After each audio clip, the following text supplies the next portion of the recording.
I want to go, first of all, to you and the 350 other national security officials who signed that letter.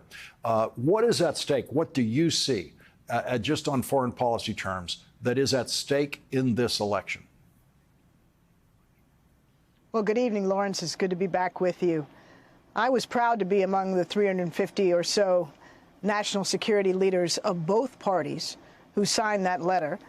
We signed it because we know that Kamala Harris is uniquely experienced and ready to serve as commander-in-chief. She's got more national security experience going into this job and will have when she is elected president than the 4 presidents that preceded Barack Obama. That preceded Joe Biden.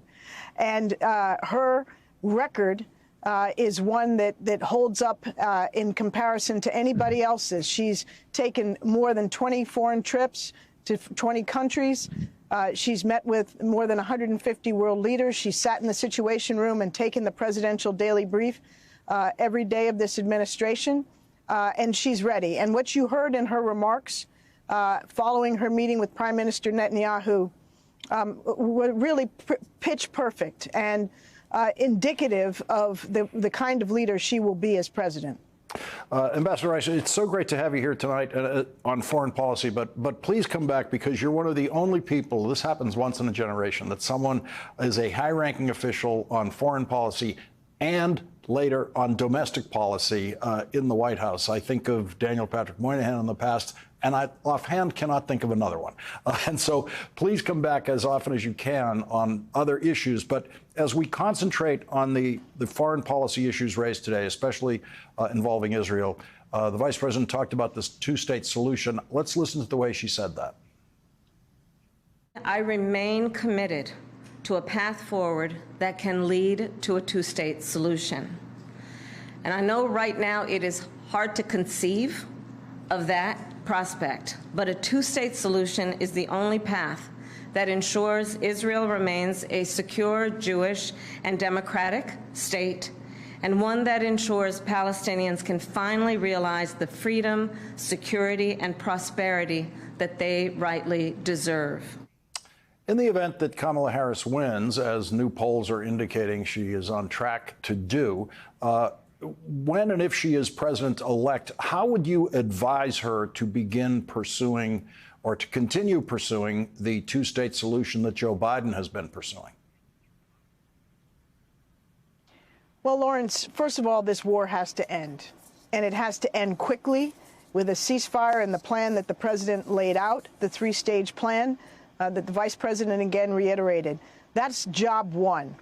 And we will need to ensure that the hostages come home, that Gaza has the humanitarian assistance that it needs so desperately, and that there can begin to be a process of rebuilding from what has been the devastation that resulted from Hamas's horrific attack on Israel on October 7th and the Israeli military campaign to eradicate Hamas.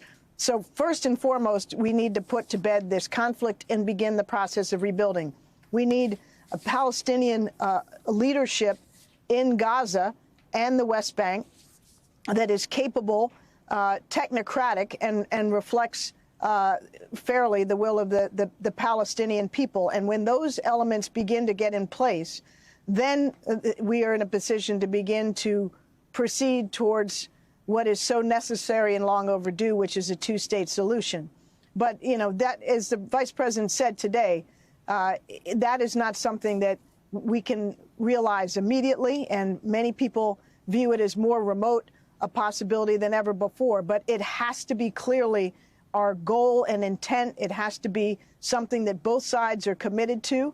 And that's part of the deal that's prospectively on the table with the Arab nations and the Saudis in particular. The prospect of normalization of relations with Israel in exchange for, among other things, a credible, serious, time-bound path to peace for and a two-state solution. The Trump position on Gaza is for Israel to do whatever Israel wants to do. Donald Trump has just said, finish the job. And in Israeli terms, that to Donald Trump means whatever Israel wants to do, as much destruction, devastation, as much killing as the Israeli military and government would choose to do. Let's listen to the Harris, what is now the Biden-Harris position, advanced now by candidate Harris, on the deal that they would like to strike right now. Let's listen to that. The first phase of the deal would bring about a full ceasefire, including a withdrawal of the Israeli military from population centers in Gaza. In the second phase, the Israeli military would withdraw from Gaza entirely, and it would lead to a permanent end to the hostilities. And by comparison, Donald Trump has not uttered a single sentence like that, not a word about any kind of ceasefire. How can President Biden and Vice President Harris at this point advance that deal?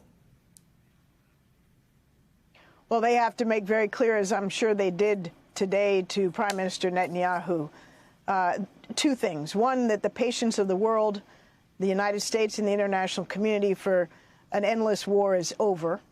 And secondly, that it is not in Israel's interest for this war to continue indefinitely. They are facing Hezbollah on their northern border, increased attacks by the Houthis out of Yemen. The whole region is at risk of conflagration.